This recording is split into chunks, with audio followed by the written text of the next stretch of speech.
everyone, and welcome back to Breaktime Conversations, a YouTube channel where I have conversations around education. I have been a teacher all my life, and along my journey, I have met and I continue to meet so many interesting and inspiring people. And so I decided to document my conversations with them here so that you too can hear their stories and the amazing work that they do. Before I introduce my guest for today, I just want to thank you all for joining us on this episode. We're so grateful that you've chosen to spend your time with us today. In a world that's filled with endless content and demands for your attention, the fact that you've made space to listen, learn, and grow speaks volumes about who you are. These conversations are created with you in mind, the thoughtful listener who believes in the transformative power of education. Whether you're tuning in during your commute, while preparing dinner, or during a quiet moment of reflection, know that your presence completes this learning community. I am here today with the lovely Shireen Joanna. And a little disclaimer, I've known her since kindergarten and we've been together right through college. And if you see her giggling right now, we have been known for giggling. So if you find us giggling in this conversation, please excuse us. But she's here today because apart from being a writer and a technical writer and a communications expert, she is now helping parents of neurodiverse children build love, trust, and understanding in days. That's her tagline. And this is from her own experiences. And so I decided that I need to have this conversation with Shireen here so that other parents can hear what she's doing and, take tips from her. So, Shireen, over to you, Shireen. Tell us how you got started on this wonderful journey of yours. Hi, so my name is Shireen, and I'm a mother of four. Um, so after raising my older three kids, there's a huge age gap, and then we have our youngest child who's going to turn 9 next month. His name is Jacob. When he was 5, his school, and he was going to public school at the time, his school said that he was diagnosed with autism. And so that started me on a really long and pretty confusing journey, because soon after that, they thought something else was wrong with him. And it ended up that he now has 3 things he's diagnosed with. It's autism, severe ADHD. And as a result of these 2 things, they said he can't access his executive functioning to the point where he's presenting in daily life as someone with a borderline intellectual disability. So I've been on this journey since he was 5. Um, and so the other thing that happened was my husband completely checked out, and he was so confused and overwhelmed that he really didn't know what to do, poor guy. So I found myself completely alone on this journey, and I don't have any family, immediate family here or any such like family support system. So in a way, I'm glad I found myself. Now, in hindsight, I'm glad I was just plunged into this all alone, because I started reading up everything and talking to the experts. But there came a point midway through this journey when the experts themselves were so confused that they either didn't believe me when I told them that Jacob was very articulate and smart with me. They actually asked me to record videos and send it to them because they plainly didn't believe that was happening. That's when I realized that everyone was looking to me and looking at me as if I was the expert. And it made me even more nervous. So I took some time out to sit down and say, what really is going on here? And then slowly started discovering a whole bunch of ways in which you can connect with your neurodiverse child in such a way that not only do you establish a strong bond with them, but that's the foundation. That bond leads to their learning, their healing, their integration into larger society, and the bond leads to the exact outcomes that the experts want, but it takes them years to achieve it, or the therapies are too expensive. And even if they are successful, at the end of the day, the child has to come back and live with you, and you're faced with the same thing all over again. So yeah, Anupa. So over to you. Wow. Okay, so it was by chance that you actually took this up. Yes, it was totally by chance. And there was a lot of trial and error. lots of tears from my part, lots of meltdowns from me as well, moments I didn't know. There were times when I wouldn't know the difference between Jacob and myself because I would be having a little tantrum in response to his tantrum.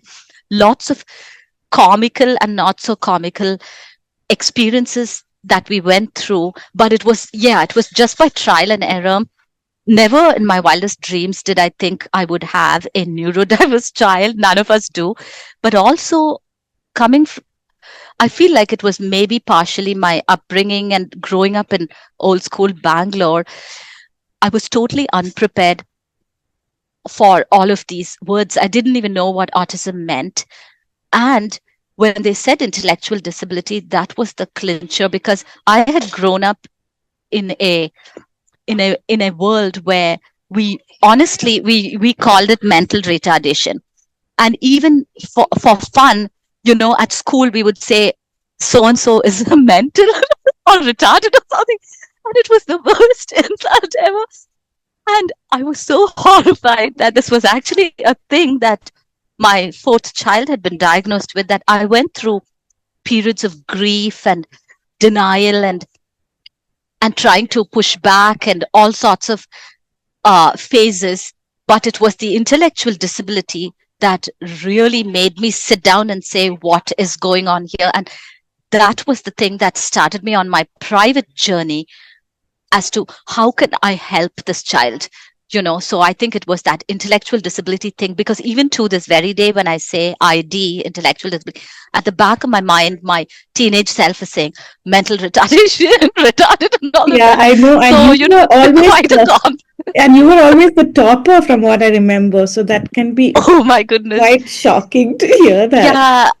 Yeah. And Anupa, I'm glad you brought that up. That's a key point because my ego kicked in. And I always thought I was very humble, or I try to be humble.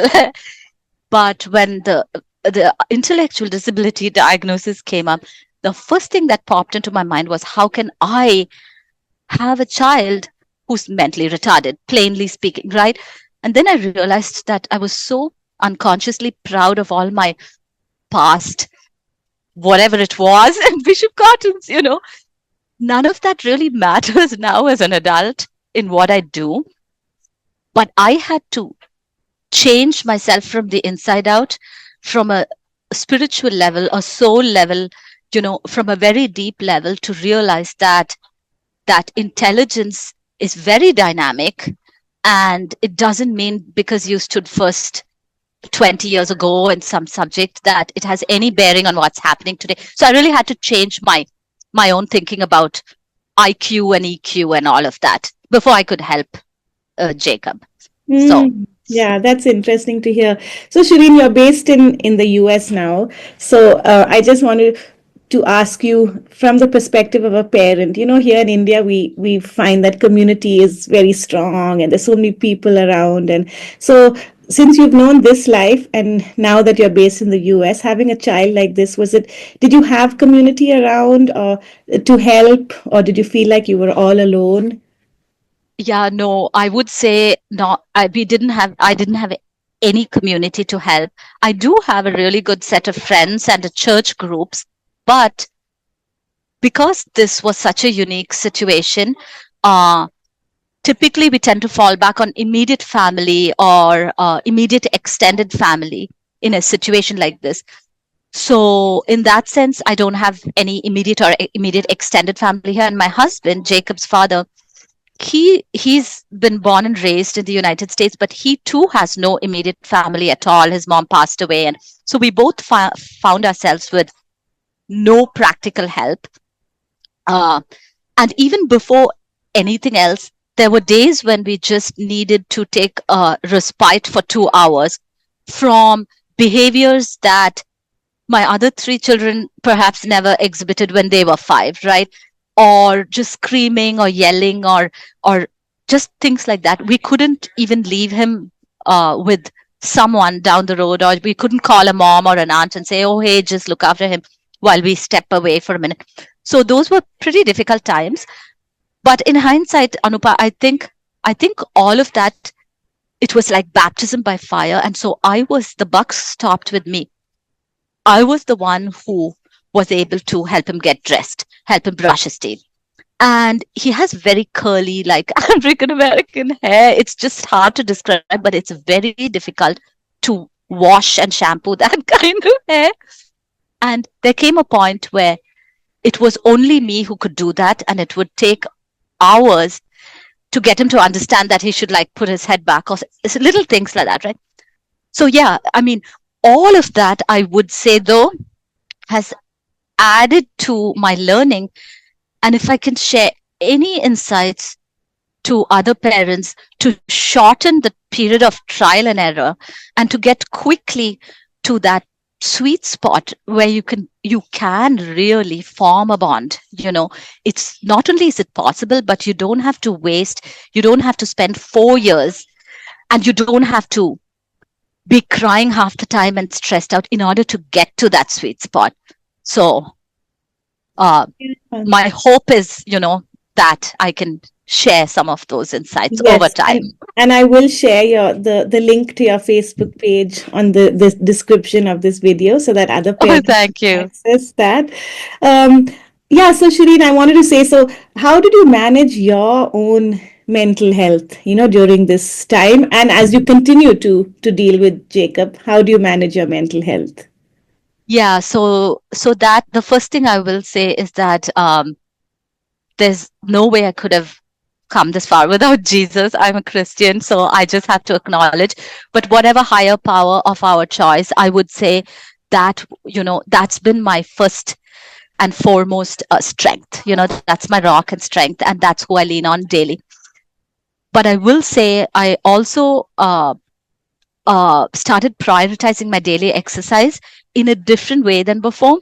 So before Jacob was diagnosed, I was only running, and I've been running for years, and I sort of, again, pride kicks in, and I was patting myself on the back thinking, oh, I run so well and stuff. But when he was diagnosed, I realized that, I needed something more to just get away and meet a group of people and just get away sometimes, plainly. So by trial and error and accident, I ended up joining CrossFit.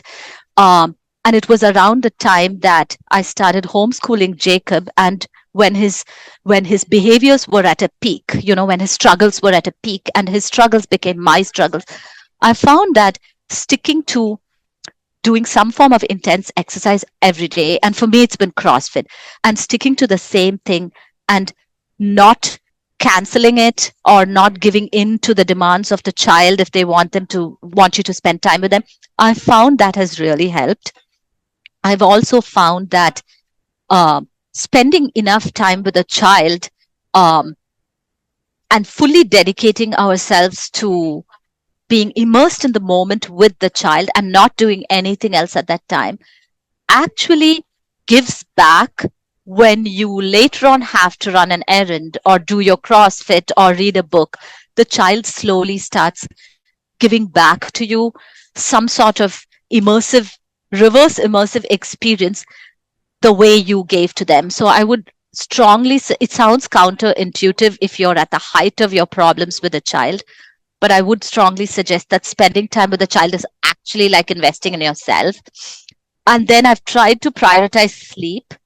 But I think also the biggest thing is I totally stopped thinking in the box in any area of my life, Anupa, because all the old expectations and frameworks and rules, I had to just throw them out the window and first really go with Jacob's flow.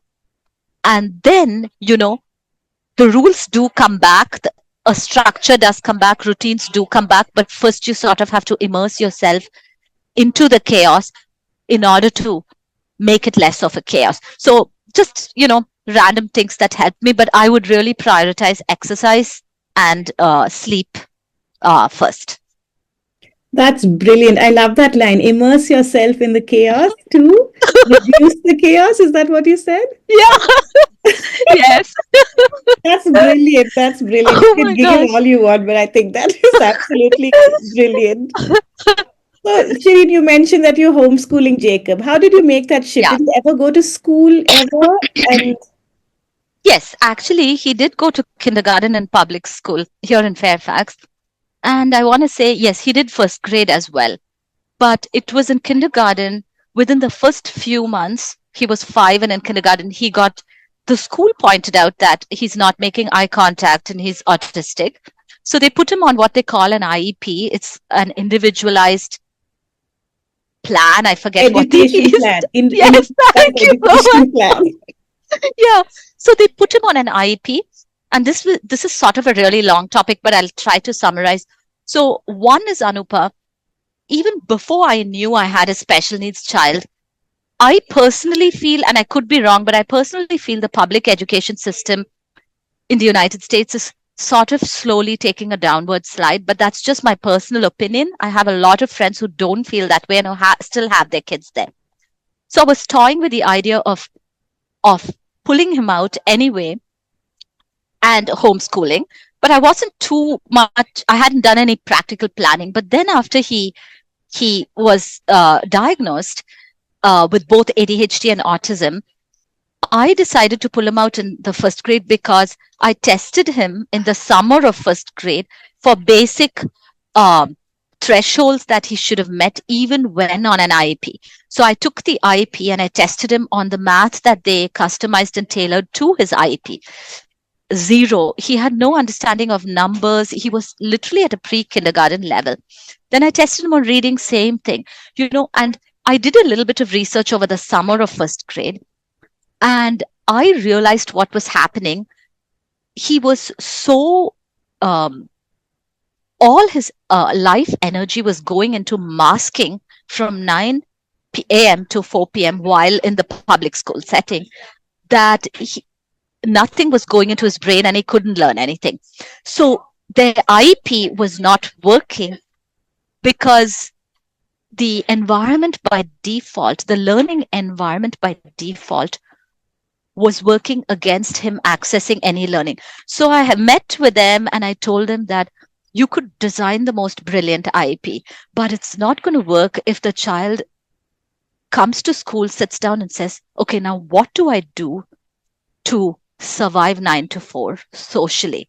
And he was saying, I need to shutter all the other parts of my brain down so that I can channel my energy into simply surviving and making sense of the social environment. And so that's what was happening. So I decided to pull him out. I have a great company that God bless me with. They understood that I was homeschooling. So I was able to juggle work and that, but that started me on my first year of homeschooling. And what I realized was it was a do no harm approach, which I think applies to all of us, especially in formal education. First do no harm, and then the child's innate learning abilities and curiosity will come out. And then the teacher learns first how to teach the child through a number of sessions with the child. And then the teacher's always tailoring in their mind how to tailor their teaching, because first you take the do no harm approach. So it's just been a learning journey, I would say, for me, as well as for Jacob. So how long have you been homeschooling him for now? Well, so I homeschooled him all of first grade. No, I'm sorry, all of second grade. Um, and then that gave me sort of the confidence, in a sense, to do something I have never done since he was born. And that is, we flew to Bangalore together. Oh, yeah. And I want to say, Anupa, I bring that up because I was so terrified and petrified to even step on a local train with him from here to Washington, D.C. We've never gone even to Washington, D.C. by train to the zoo, for example, because of behaviors that I was afraid he would. But I felt confident at the end of first grade. We flew to Bangalore and back. We stayed there for a month, as you know. And I realized after coming back that I was ready to homeschool him for second grade. For third grade, I apologize. He's at the end of third grade now. But then I want to say I did something very radical for me. I put him back in the same public school that I pulled him out from. After we returned from Bangalore, I put him back in the same public school because there was overwhelming advice from my friends and my family, my husband and my older children, whose advice I listen to every day for various things. So my older children were adamant. So I tried it. Again, I'm glad I tried it because it didn't work. And the lessons I learned from the second time around were so valuable because I was coming armed with having been a homeschool teacher. So I pulled them out again.